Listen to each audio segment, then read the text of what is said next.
संत शिरोमणि आचार्य गुरुवर विद्यासागर जी महाराज की जय। नवाचार्य श्री समय सागर जी महाराज की जय। अरहम योग प्रणेता पूज्य मुनिषि प्रणम्य सागर जी महाराज की जय। ओम अरहम नमः।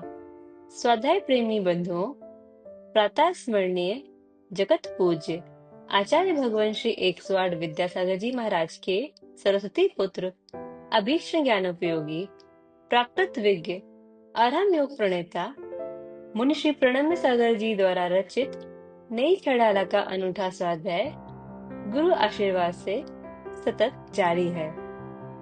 हमने अब तक 2 ढालों को पूर्ण कर लिया है। प्रथम ढाल में हमने पंच परावर्तन एवं मनुष्य आयु की दुर्लभता का वर्णन जाना और द्वितीय ढाल के माध्यम से सम्यक दर्शन के विशेष गुणों, महिमा और उसकी रक्षा कैसे करें को समझा। अब तृतीय ढाल में हम 14 गुण स्थानों का वर्णन जानेंगे। गुणों के स्थान को गुणस्थान कहते हैं, जो हमारे श्रद्धा गुण के उत्तरोत्तर वृद्धि पर निर्भर करता है। इनके ज्ञान से डरना नहीं चाहिए। सभी भव्य जीवों को इन गुण स्थानों के बारे में जानकारी अवश्य होनी ही चाहिए। तो आइए जानते हैं 14 गुण स्थानों को नई 6 ढाला की तृतीय ढाल की कक्षा के माध्यम से। नमः सिद्धेभ्यः ओम नमः सिद्धेभ्यः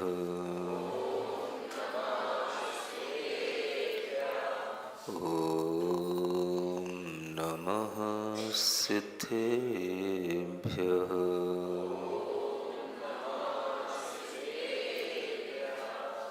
तीन लोक में 4 हैं, मंगल शरण व श्रेष्ठ,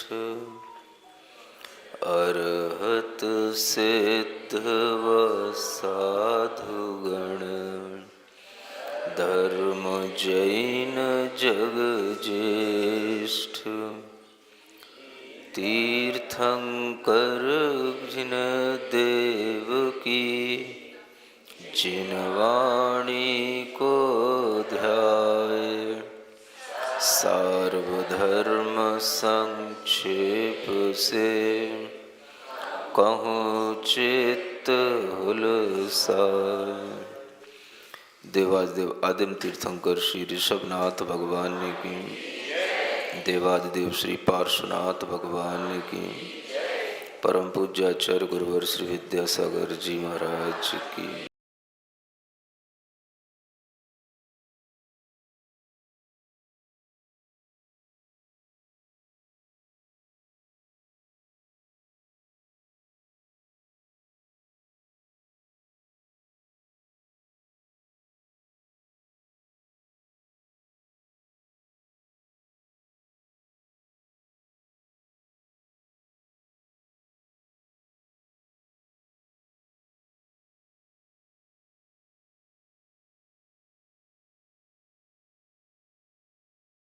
नौ छंद हैं हो गए। ये 9वां छंद चल रहा है तृतीय ढाल का। कल भी आप लोगों को इसी छंद के बारे में प्रथम लाइन का स्पष्टीकरण करते हुए बताया था कि सम्यक दृष्टि को नित होवे, धर्म धर्म फल प्रीति। एक लाइन याद हो गई? नहीं हुई? कुछ अच्छी अच्छी बातें भी याद करने की कोशिश किया करो। सम्यक दृष्टि जीव के लिए प्रीति किससे होती है? धर्म से और धर्म के फल से। यह धर्म और धर्म का फल जब हम पूरे लोक के अंदर देखते हैं तो हमें यही सारभूत दिखाई देता है। यह एक भीतरी अनुभव की भावना की बात थी जो आपको बताई गई कि भीतर से वह सम्यक दृष्टि किस भाव में आ जाता है, उसके अंदर क्या इंटरेस्ट बदल जाता है और वह किससे अपने इंटरेस्ट को जोड़ने लगता है।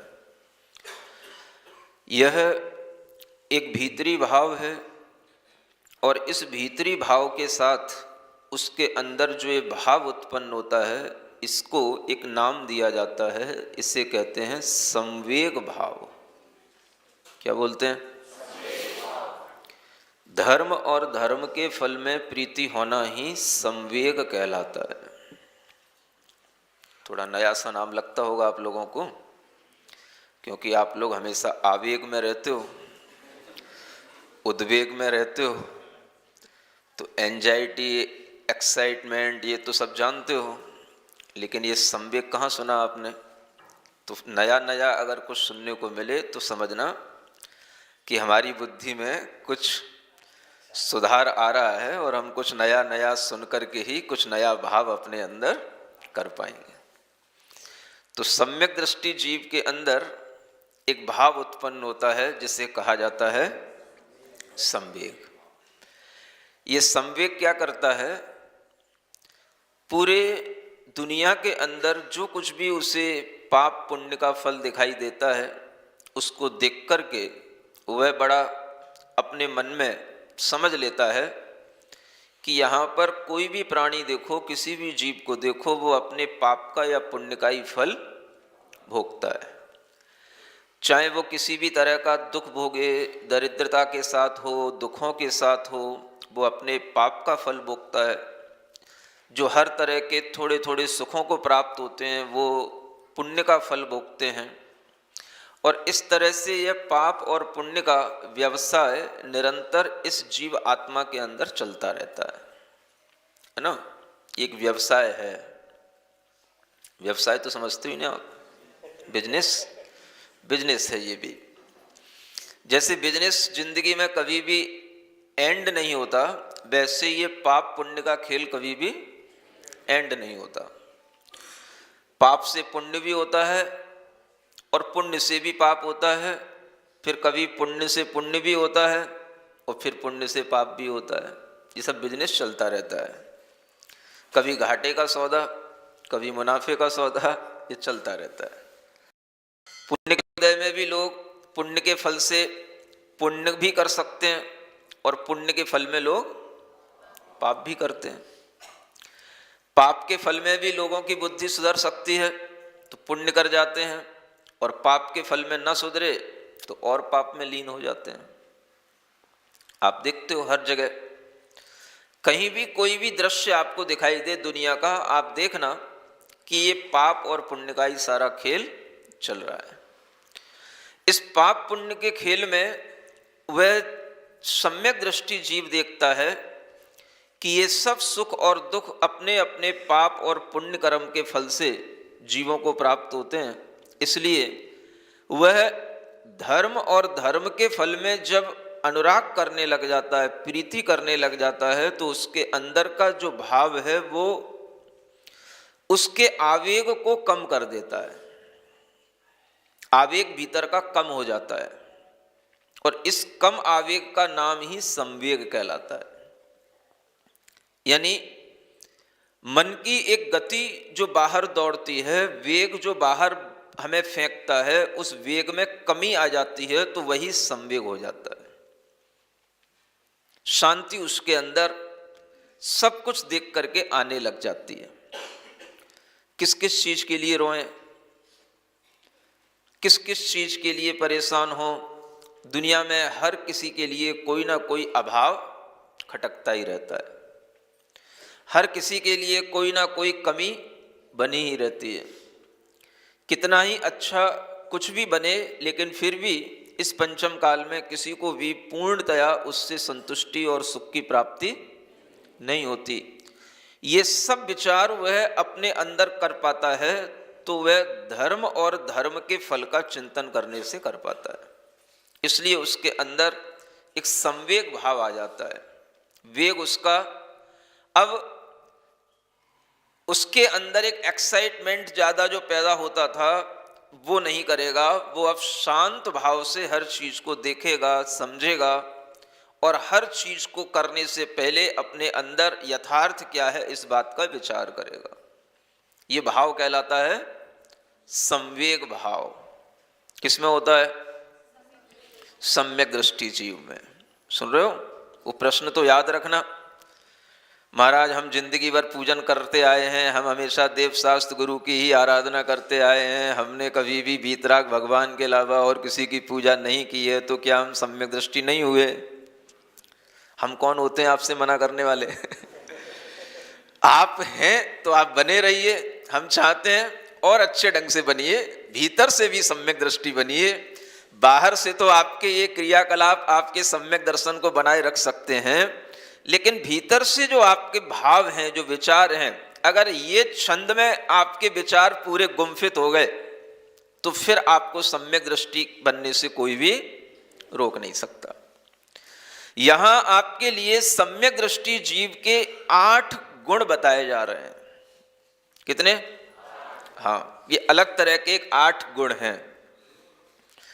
आपने अभी तक सुने होंगे निस्संकेत, निकांक्षित, निर्विचिकित्सा आदि, वो तो हैं ही, उनका वर्णन भी हो चुका है दूसरी ढाल में। लेकिन इस तीसरी ढाल में सम्यक दृष्टि जीव के उन 8 गुणों को लिया गया है जो हमारी आध्यात्मिकता के साथ में चलते हैं, और हमें भीतर से उन 8 भावों के अनुसार अगर हम चलते हैं तो हमारे अंदर के सम्यक्त भाव को बनाए रखते हैं। ये 8 गुण, उनमें से अभी आपने केवल पहला गुण सुना जिसका नाम है संवेग भाव। दूसरा भाव आता है, आगे बढ़ते हैं, निर्वेद भाव।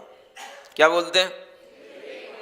निर्वेग कह लो या निर्वेद कह लो, एक ही बात है। सम्यक दृष्टि जीव के अंदर ये दूसरा भाव उत्पन्न होता है, भव तन भोग विरक्ति। क्या होता है?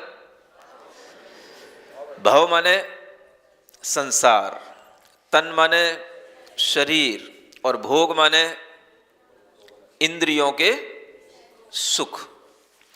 इन सबसे उसके अंदर विरक्ति आती है। आप सोच सकते हो, पूछ सकते हो, महाराज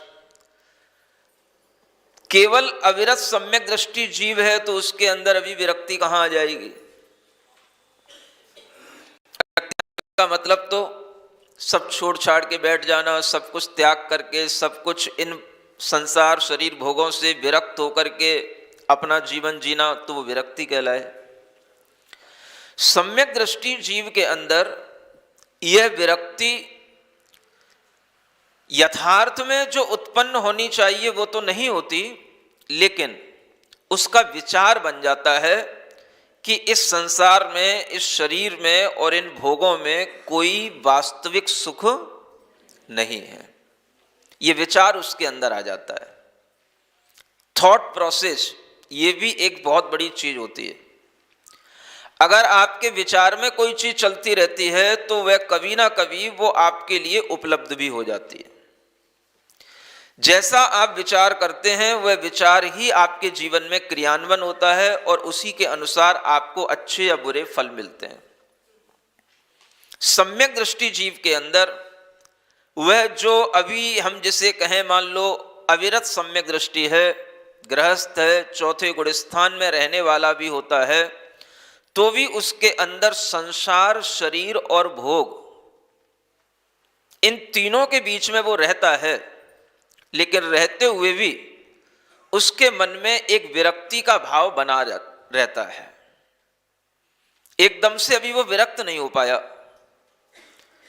घर में रहकर के भी वह अपने अंतरंग में इस तरह की विरक्ति के विचार के साथ भी घर चला लेता है, परिवार चला लेता है, विवाह भी कर लेता है, संतान भी उत्पन्न कर लेता है, सब कर लेता है, लेकिन फिर भी उसके अंदर ये लगता है, एक भाव रहता है कि संसार में इन सब चीज़ों का उपयोग हमारे लिए ये जो जन्म मिला है इसलिए नहीं है कि हम इन्हीं चीज़ों का भोग करते रहें, इन्हीं चीज़ों का उपयोग करते रहें। ऐसा उसके मन में आता है।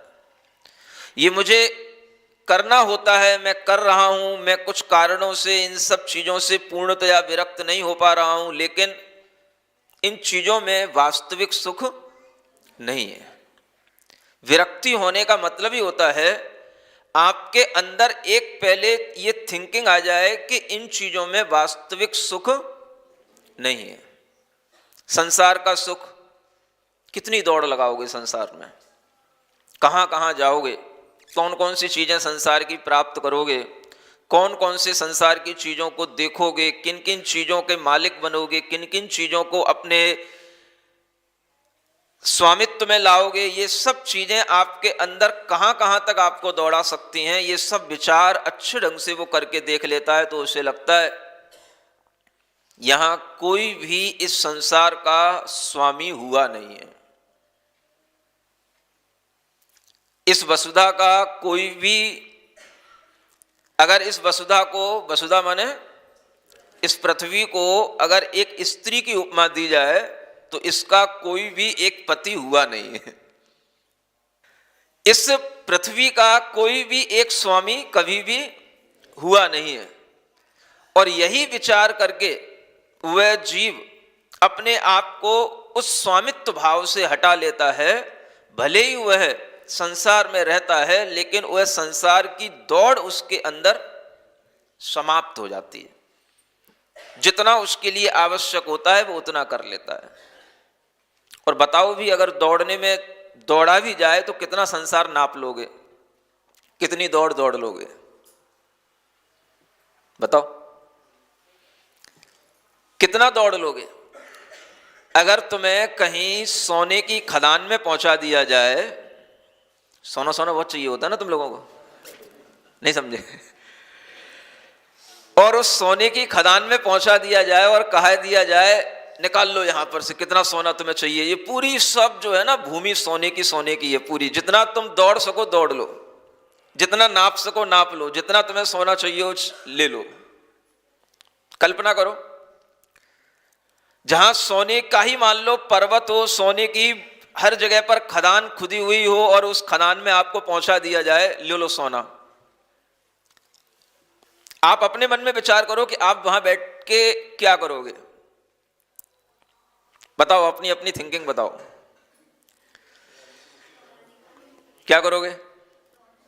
सोना निकाल लेंगे। और बोलो क्या करोगे, कैसे सोना निकाल लोगे, कितना सोना निकाल लोगे, कितना भर करके ले आओगे, बताओ। अच्छा है तो जितना वजन आएगा उतना तो ले आओगे, क्यों भाई पप्पू भाई कितना कितना सोना निकाल लोगे? वो सोना निकाल लिया, सोना निकालने की जरूरत ही क्या है? अगर तुमसे कह दिया जाए चलो तुम इस खदान के मालिक हो, चलो इससे ज्यादा बताओ और क्या करना है। तुमसे कह दिया जाए कि तुम इस पूरे एकड़ों तक फैले हुए सोने के खदान के ये मालिक हो तुम, चलो ठीक है, अब बताओ क्या करोगे? है अब सोने का धंधा करेंगे, सोना बेचना शुरू करेंगे क्या सुख मिलेगा फिर तुम्हें जब सारी खदान तुम्हारी हो गई, अब उसके बाद भी तुम्हें बेचना पड़े और बेचने के लिए फिर तुम्हें दूसरे के पास जाना पड़े और दूसरे ग्राहक ढूंढने पड़े और फिर तुम्हें दूसरी दुकानों के आश्रित होना पड़े, तो फिर तुम्हारी मेहनत तो बराबर वही बनी रही। क्या करोगे सोने का? मान लो तुम बेचने गए और जिसके पास बेचने गए वो कह रहा है भाई इस सोना होना कुछ नहीं है, ये तो सब पीली मिट्टी है कोई इसकी कीमत तो सब इसकी गई। जैसे शेयर डाउन हो जाते हैं वैसे ही जो है इसकी आजकल कोई कीमत नहीं रही। गवर्नमेंट ने जो है ना इसको मिट्टी घोषित कर दिया है। बताओ अब क्या करोगे? अब कहां बेचने जाओगे? उस सोने का महत्व किस कारण से है, उस सोने का महत्व कब तक है, उस सोने का तुम क्या करोगे और उस सोने से कैसे अपनी जिंदगी निकालोगे आगे? अभी थोड़ा सा 1 तोला 2 तोला मिल जाता है तो ऐसा लगता है हाँ इतना सोना, इतना कीमती, 10 ग्राम 5 ग्राम, इतने को अभी बहुत समझा जाता है। अब अगर आपको सोने की खदान में बैठा दिया जाए तो क्या करोगे? उसको खाओगे क्या? उसकी कीमत कब है? जब दुनिया उसकी कीमत कहीं आंक रही हो तो उसकी कीमत है, उसकी अपने आप में कोई कीमत नहीं है। और अगर उसकी कीमत किसी साधु के भी सामने ला करके पूछोगे तो वो भी यही कहेगा, भैया ये क्या है? पीली मिट्टी है। साधु के लिए वो क्या है? क्या करेगा वो उसका? तुम कहोगे महाराज ये सोना, ये सोने की क्या करोगे महाराज? आपको सोना भेंट करना है। क्या करेगा साधु सोना लेकर के? उसकी कीमत अगर दूसरे की दुकान पर होगी तो उसकी कीमत है, और अगर उसकी कीमत दूसरे की दुकान पर नहीं है तो उसकी कोई कीमत नहीं है।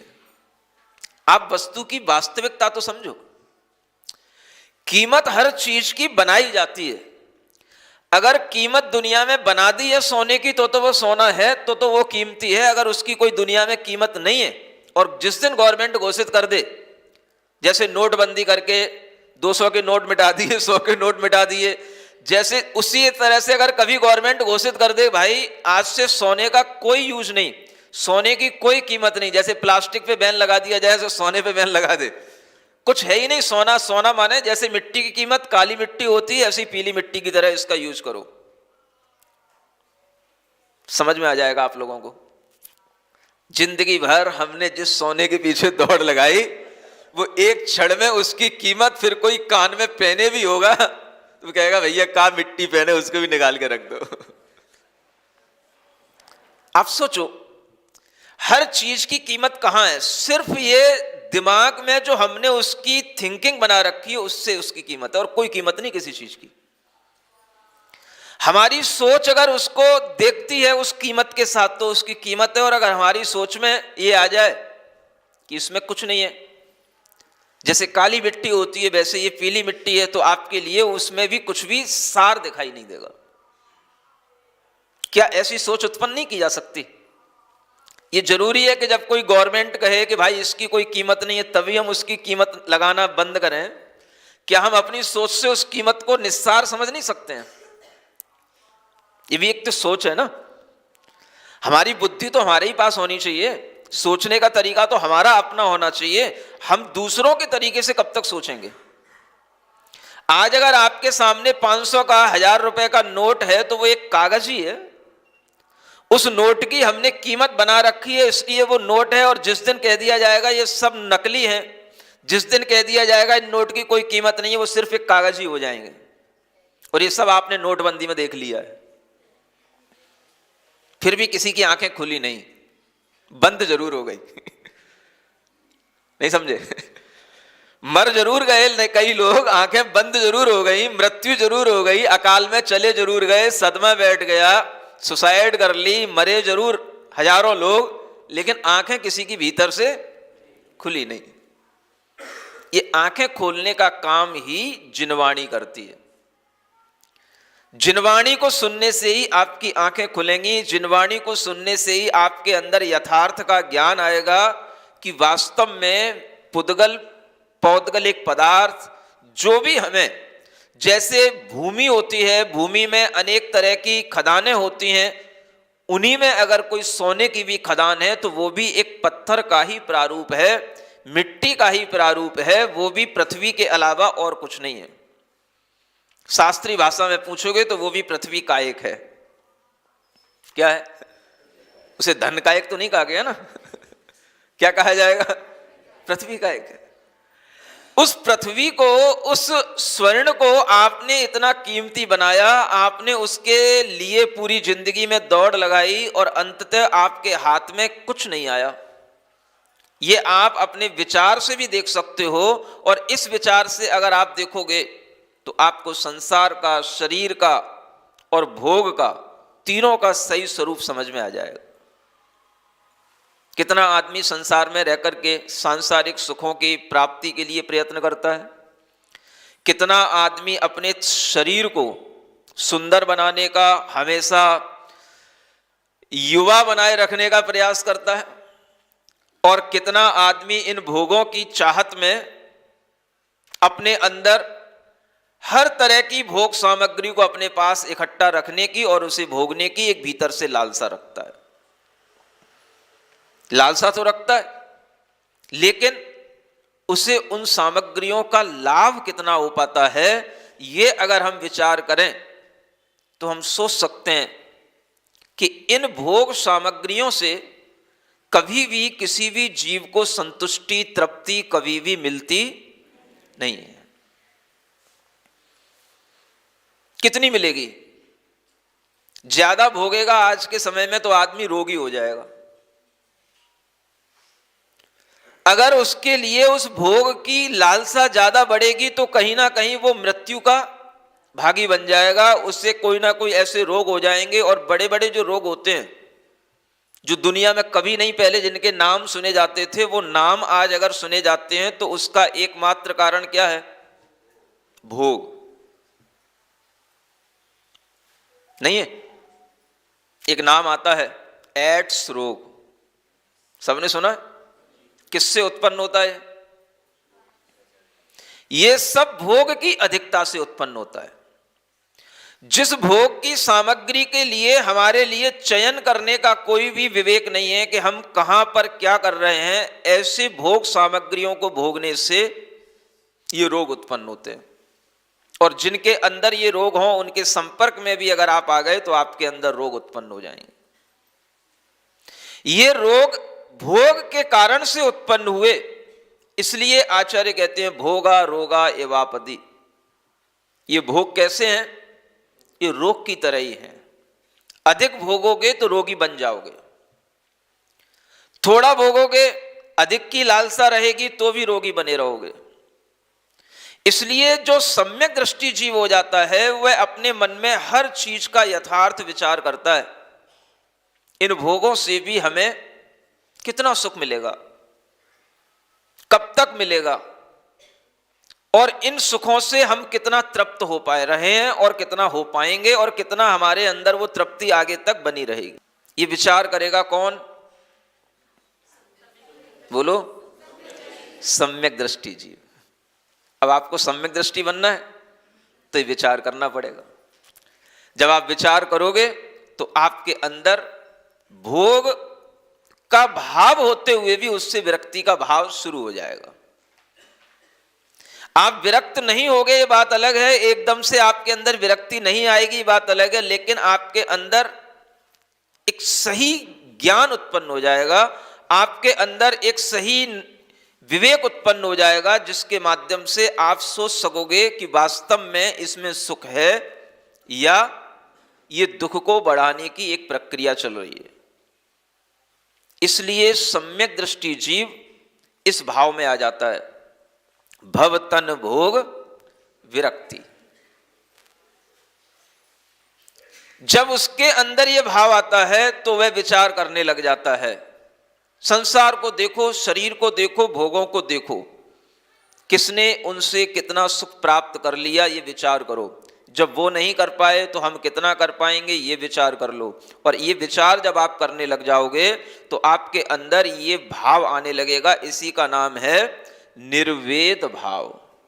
ये निर्वेग भाव आपके अंदर आने लगेगा, माने वेग जो आपके अंदर उन भोगों के प्रति, संसार के प्रति जो अडिग बढ़ रहा है, वह एकदम से वह आपको पीछे की ओर लौट आएगा।